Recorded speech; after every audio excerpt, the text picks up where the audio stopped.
Said it's time to lead time, lead time. Gave me the peace sign, the peace sign.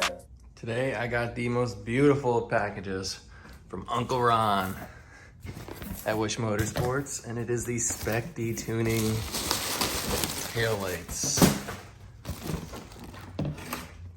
Woo! I got the red smoke version. And they're gonna go nicely on the car. That's how the current stock taillights look. They honestly don't look awful, but you know, they could obviously be way better. I got the car with 100,000 miles on it, and for some reason, this taillight here is just all micro cracked. Actually, here, let me turn the lights off. All right, you can kind of see that a little better if I get up close here. I have no idea what happened. This is how I got the car. It's bothered me ever since I've gotten it, and I've just been waiting for those Spec D tuning lights to be back in stock on Whoosh's site. Hopefully the install is pretty straightforward. I will take you guys through that just so if anyone has any questions, you can come here and get the answers. So the one thing about these lights are they are not exactly a direct plug and play. For the US market Fiesta STs. So the first thing we need to do is remove these pegs here. I've already done so on the left rear tail light here. You'll see it just goes right in here on both sides. I already removed it on this one here. As you'll see, it's just a peg here that screws into the back. I just used some pliers here, unscrewed this one, and now I'm gonna just knock this one out.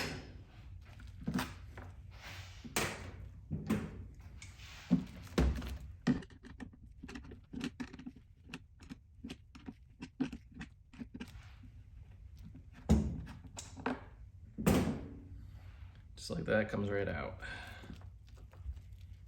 Nice and easy. Luckily it's not in there too tight.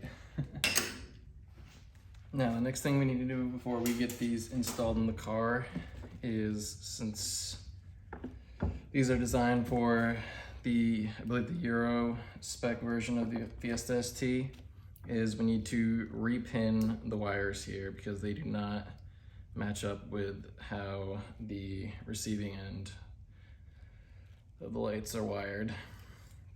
So what you need to do is, I used a little mini flathead tool here, and this is usually in here a little bit farther. I just wedged it right in between here and slowly pried it out this way. You want to be really gentle with this because, you know, this is just a thin piece of plastic that's holding the pins or holding the wires in here. So I just slid it right in the side here and pulled it out this way. So that way we can pull these connecting pins out. Now,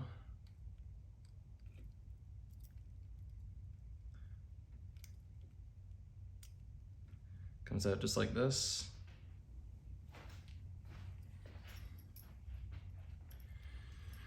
Now to remove the wiring pins from the harness here, there's going to be a little plastic piece underneath each pin that kind of holds them in place. So you just want to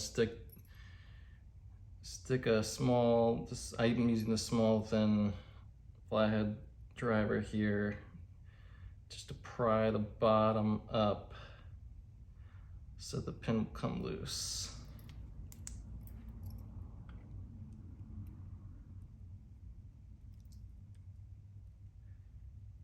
And then once you get it pulled down, the pin will come right out. You just have to make sure you get it in place. Just like that, I got the pin down, it came right out. Now I have to do that for the other three.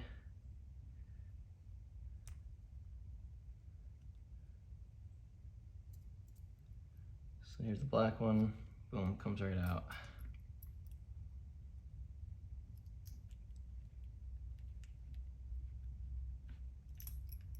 Oops.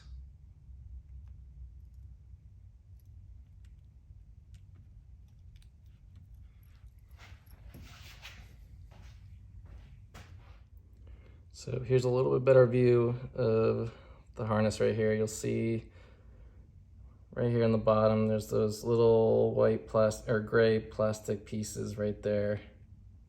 If it will focus, you'll see this last pin is held in there just by that little plastic pin they need to pry down on. Once you get it pried down, the pin will slide right out.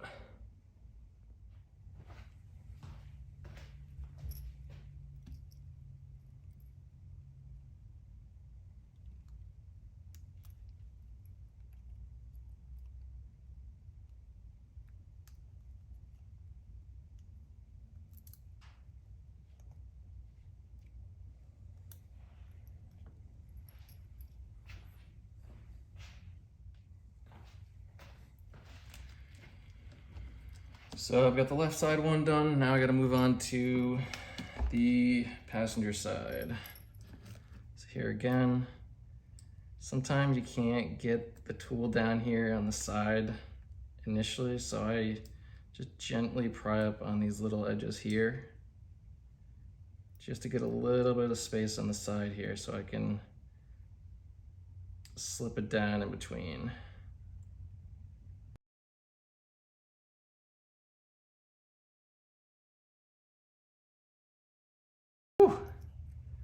Not the most fun thing to do given how thin and fragile this thing can be.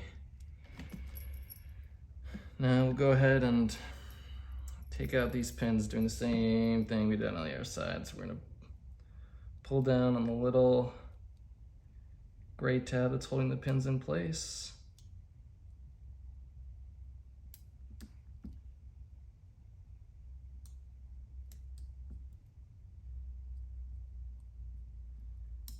Oops. Kinda gotta get it in there and snug it in there before you can start pulling the wire. Just like that, comes right out.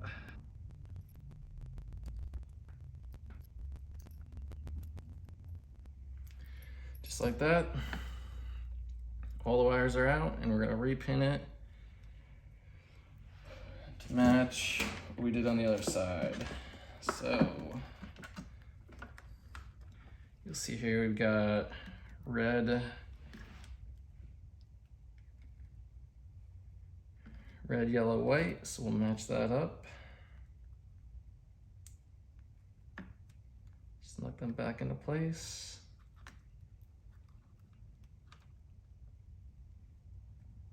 Red, yellow, white.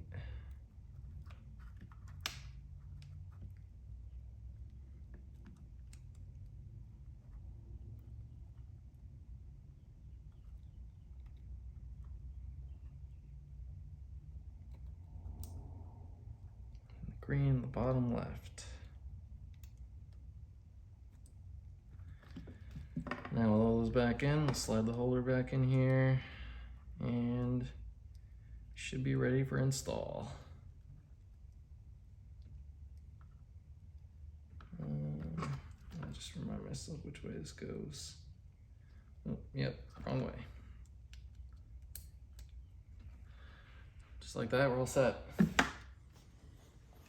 Now on to an easy part, removing the stock taillights. They're actually just held in by two T25 Torx screws, one down here, one on the top. So we'll just pop those out.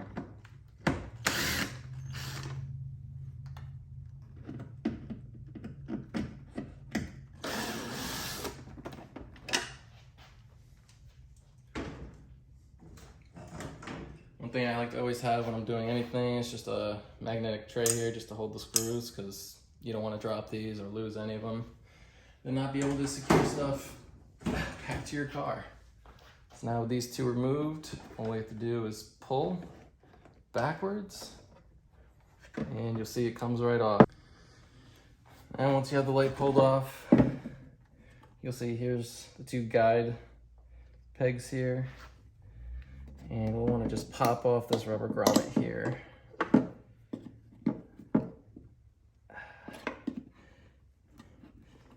You can tell mine have not been off in a long time. as this is incredibly dirty and the inner neurotic in me is going absolutely crazy. Now you'll see here, this doesn't want to pull right out.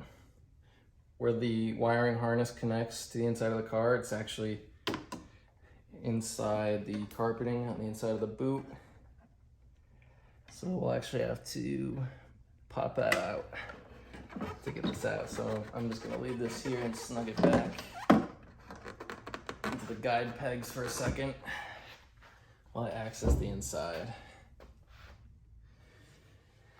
Now getting access to behind the taillight assembly is actually pretty easy. You can just pull down on the carpet here that snugs up underneath the trim.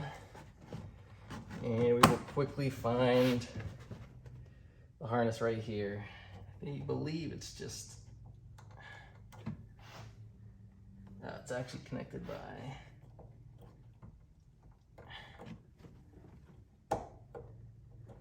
a little harness here that clips into the bottom.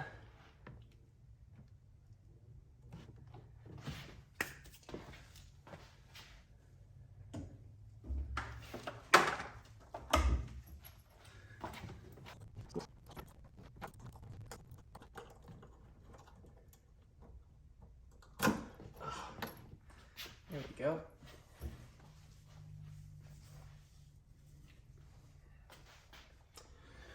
So the carpet pulled back. You'll see here the connection. It's just right here. Just pop that out, push down here. It'll slide right out, and then we can pull the headlight right out.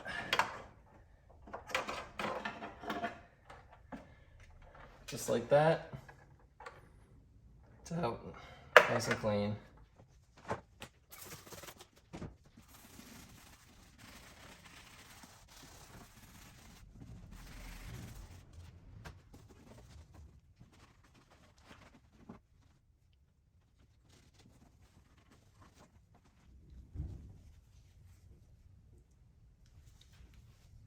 Now that I've installed the new taillights, all we need to do is thread through the, I believe this is a resistor right here, through that hole, and the connector. Now, one thing that annoys me with these is that you'll see here the grommet is way down low. So I'm just going to tuck some of these wires up into here just so they are out of the way and not preventing this pad here from sealing moisture out of the inside of the car.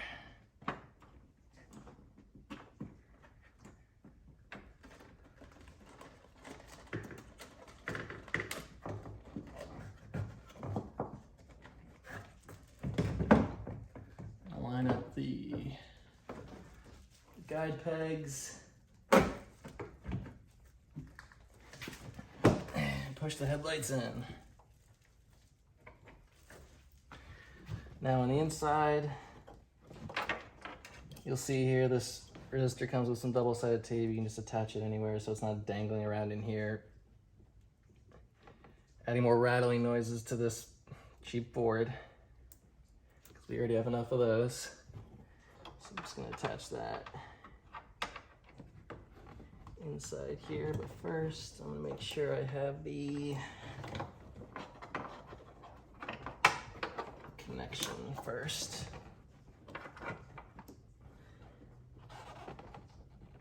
It's not very long.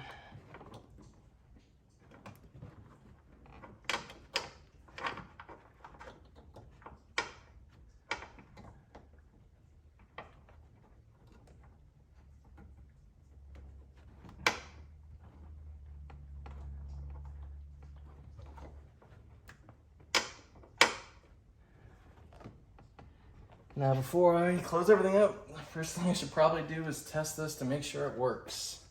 So let's give that a shot.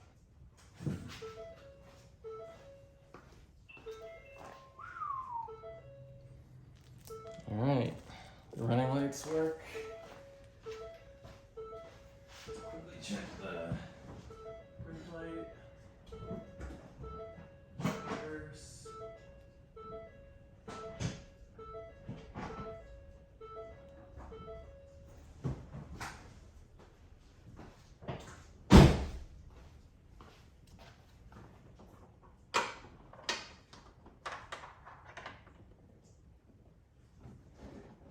I'm just gonna tuck the carpet back up. Now all we have to do is screw them in.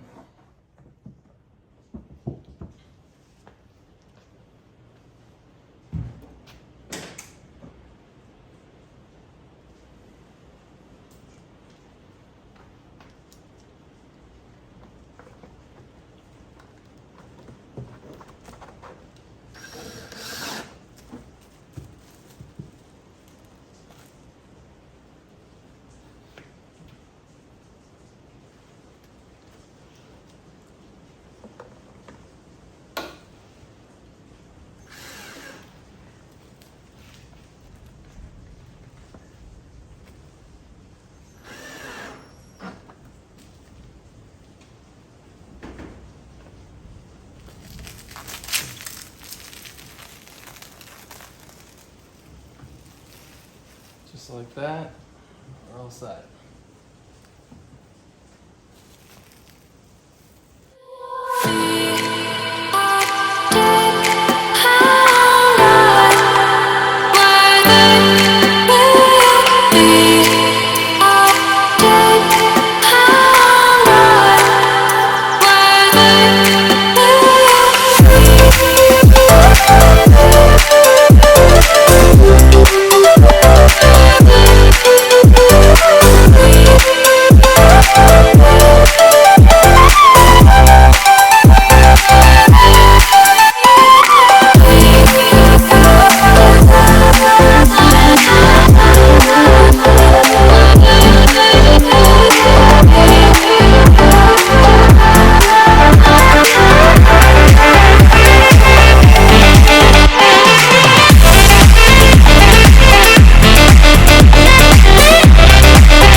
And here's the final result.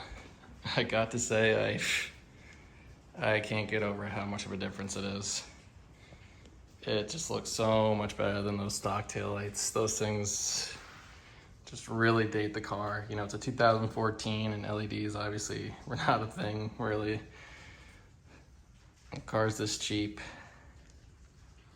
and it just makes a massive difference.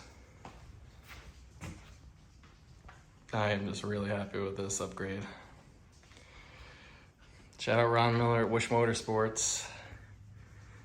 Always with the plug. And the only complaint that I've heard people talk of these Spec D tuning taillights is that there is a slight overhang. As you can see kind of right here, there's a little bit of a gap. Kind of see it from that angle, but honestly, I never would have noticed unless people had pointed it out before. You know, it's not something you can really notice unless you really look up close and look at it. And there's just maybe a couple millimeters overhang right here on the corner. But aside from that, you know, it lines up really nicely, especially up here where you would be able to notice it. Could not recommend enough.